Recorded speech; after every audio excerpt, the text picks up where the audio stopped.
À la une de l'actualité de ce 22 mars, l'hommage aux victimes de l'attentat de Toulouse. La cérémonie s'est tenue ce mardi matin à la préfecture des Yvelines à Versailles. L'enseignant Jonathan Sandler, qui a grandi dans la ville, ses fils Gabriel et Arié ainsi que la petite Myriam Monsonego ont été assassinés le 19 mars 2012 devant l'école juive Ozar Hatorah à Toulouse. Son nom est Sacha. Cette application fonctionnant avec l'intelligence artificielle répond à vos questions sur la santé sexuelle. L'objectif, prévenir, informer et rassurer. Un dispositif lancé par l'association HF Prévention basée à Trappes. La présentation de Sacha se déroulait ce matin à Paris. Et puis jusqu'à vendredi, la semaine de l'environnement est au programme à l'Université Versailles-Saint-Quentin en Yvelines. Ce rendez-vous de sensibilisation à une écologie alternative est proposé par l'association étudiante ICAR. Au programme, ateliers, conférences et débats.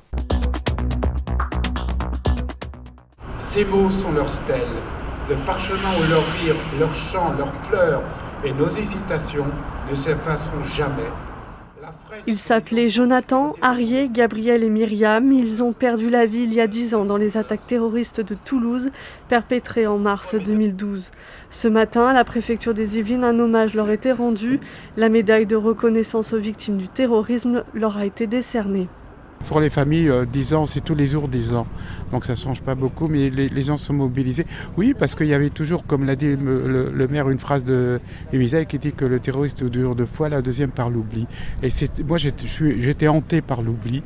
Et donc, dans un certain sens, c'est pour moi un réconfort de voir ces différentes cérémonies. Si les victimes ont perdu la vie dans le sud de la France, la famille Sandler est attachée à la cité royale. Samuel Sandler est président honoraire de l'association cultuelle israélite de Versailles. C'est pas simplement une mémoire, c'est une fécondité de cette mémoire, une force que l'on tire de ce drame, paradoxalement. Et grâce au courage de Samuel et de Myriam, nous prenons tous un peu de ce courage et de cette force pour développer fraternité et espérance. La tragédie qui a été vécue le 19 mars, eh bien, il ne faut jamais l'oublier. Surtout en ce moment où, si vous voulez, où la guerre est aux portes de l'Europe, où on revoit des images d'atrocités. Il est essentiel de rappeler que c'est la concorde entre les hommes, que c'est ce sens de la responsabilité qui doit être mis en avant. Un moment de recueillement a aussi eu lieu au square Jonathan Sandler, inauguré en 2015 sur proposition de la ville. Je trouve que c'est important puisqu'on doit commémorer, puisque c'est quand même les 10 ans. Et c'est les 10 ans d'une horreur. C'était une façon aussi de témoigner auprès de la famille Sandler, qu'on n'oubliait pas ce qui s'est passé, que 10 ans c'est long et c'est court et qu'on ne les a pas oubliés, pas un seul jour. Les attentats de Toulouse ont au total fait 7 victimes. 3 soldats français ont aussi perdu la vie. Imad Ibziatem, Abel Chenouf et Mohamed Legouad. Loïc Libert, militaire lui aussi, est grièvement blessé. Il est depuis tétraplégique. Depuis le 15 mars, un site d'accueil pour les réfugiés ukrainiens a ouvert ses portes à Aubergenville. Il est situé dans l'ancien centre de convalescence derrière la clinique de Montgardé. 24 personnes ayant fui leur pays en guerre sont arrivées il y a une semaine. Le centre géré par l'association Le Relais Jeunes des Prés devrait héberger jusqu'à 80 Ukrainiens à terme. Un autre centre d'accueil a été ouvert à Montigny-le-Bretonneux depuis dimanche. Petit ou gros tracas, Sacha est là. Répondre à des interrogations sur le préservatif, à des inquiétudes sur la santé sexuelle ou à des questions sur la sexualité, voilà l'émission de Sacha, une application conversationnelle basée sur l'intelligence artificielle, le dernier outil proposé par l'association HF Prévention. L'idée, c'est vraiment de pouvoir apporter la prévention au kilomètre zéro dans ta poche pour pouvoir effectivement donc discuter avec quelqu'un de ta santé sexuelle au quotidien. On va donc avoir des phases où on va connecter la machine, vérifier les données, avoir des médecins qui vont retraiter ces informations, apporter différents seuils de langage et puis ça permettra donc de pouvoir faire évoluer Sacha sur plus de 800 thématiques aujourd'hui. Nous avons permis de développer ce qu'on appelle le counseling, donc de dématérialiser les entretiens que nous faisons habituellement en face à face avec les personnes. Là, nous les avons passés en mode dématérialisation. 100 000 entretiens de professionnels de santé sexuelle ont été intégrés à l'application Sacha, un travail sur plusieurs années avec l'entreprise Prodigious, filiale de Publicis Group. J'ai eu un rapport sexuel et j'ai peur d'être enceinte. C'était un rapport vaginal et ça me fait peur. Sacha en fait va apporter de l'information complémentaire, va apporter de l'empathie en se rapprochant de la personne, en lui disant « Ok, j'ai bien compris en fait que tu avais peur, mais voilà moi ce que je peux t'aider à faire en fait ». À chaque fois que quelqu'un va interagir avec Sacha, on va décider quel est le message le plus pertinent pour l'accompagner, pour lui donner du conseil, mais également pour l'orienter vers des professionnels de santé. Disponible sur smartphone, Sacha peut être aussi utilisé sur enceinte connectée. L'application sera disponible aussi sur un site internet, sur Alexa ou encore un numéro de téléphone dédié. Puis des petits frères de Sacha pourraient aussi naître. Il ne restait plus qu'elle ou presque. Orsonville, Prunay-en-Yvelines ou encore Adinville sont aujourd'hui fibrées. Elles font partie des toutes dernières communes reliées au très haut débit par Yvelines Fibre. On est ravis sur Orsonville parce que ça a changé notre vie pour les habitants et pour les entreprises. Pour les mairies, c'est hyper important parce que depuis longtemps, on nous demande la dématérialisation. Et quand on était en ADSL, c'était pas terrible. Et maintenant, c'est le jour et la nuit. Pour l'instant, j'ai que de l'ADSL et c'est pas terrible quoi. Je pense que c'est indispensable. Et puis, moi, je fais du télétravail, donc c'est important d'avoir quelque chose qui est rapide. La fibre pour moi est importante. Je fais beaucoup de télétravail et je suis pressé qu'elle arrive pour pouvoir travailler dans de meilleures conditions au jour d'aujourd'hui. Avec ces derniers chantiers, plus de 96% du réseau Yvelines Fibre est désormais éligible. Une réunion publique était organisée à Paray-Douaville. C'est une vraie fierté parce que c'était pas évident. C'est une vraie fierté parce qu'on est l'un des premiers départements 100% fibrés sur les zones rurales et ça c'est quelque chose qui est important.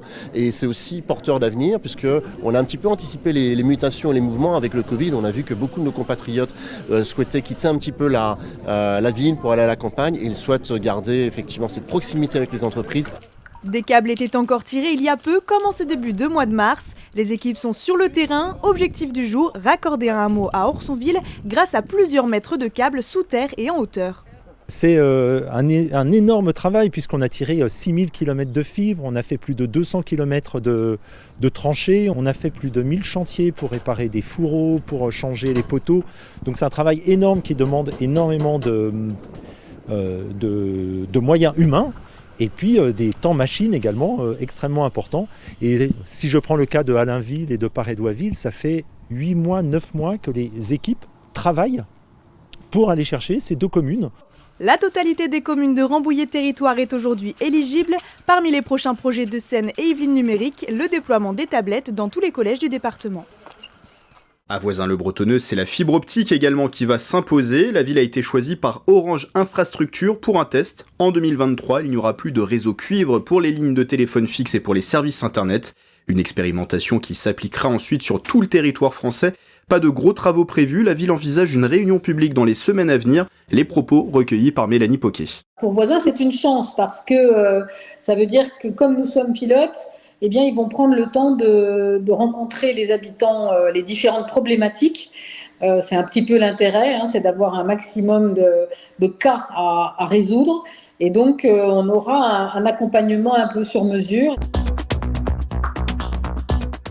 Hybrider les mondes de l'université et de l'entreprise au service du développement économique et de l'innovation. Voici la mission essentielle de X-Campus, situé à Saint-Germain-en-Laye. Depuis septembre 2021, 400 salariés techniciens, ingénieurs ou chercheurs de 15 entreprises différentes évoluent avec 160 étudiants de CY Cergy Paris Université. L'intérêt d'avoir des étudiants sur le campus, c'est évidemment pour les entreprises, d'avoir ce vivier de talents extraordinaires que sont les étudiants. Et pour les étudiants, c'est leur offrir un environnement très professionnalisant, puisqu'on propose aux startups de proposer régulièrement des problématiques auxquelles elles sont confrontées. Et au lieu d'être une problématique théorique ou d'une entreprise qui est basée à l'autre bout de la France, c'est une problématique très pratique émise par une entreprise qui est sur le campus. Donc on peut déjeuner le midi, on peut aller faire du sport avec la startup qui rencontre cette problématique. Des contrats d'apprentissage ou de stage seront également noués entre les startups et les étudiants hébergés dans le campus. À la genèse du projet, l'entreprise XBlue, dont le campus est construit autour du site de cette société de haute technologie française. Ça nous permet d'obtenir de vrais talents, de développer aussi et d'orienter les politiques d'enseignement et de recherche vers nos besoins qui sont très forts puisque nous travaillons dans les hautes technologies. Donc on est toujours à la recherche vraiment de talents. Depuis la rentrée 2021, X-Campus accueille 2 formations de CY Cergy Paris Université, dont une école de design. Je me suis dit, c'est l'école faite pour moi. parce que le campus, on a quand même un cadre assez agréable. Et puis le fait d'être avec des entreprises, c'était super avantageux. X-Campus intègre l'ambition d'un nouveau quartier universitaire pour la ville de Saint-Germain-en-Laye, située dans le secteur ouest de la commune. La fierté pour moi, c'est de pouvoir construire ce projet campus à l'échelle de notre ville et compter d'ici quelques années 5000 étudiants avec ce navire amiral, ce cœur du réacteur qu'est le X-Campus. En janvier 2023, de nouveaux bâtiments seront construits pour accueillir 900 salariés et 870 étudiants en doublant la surface pour passer à 35 000 m².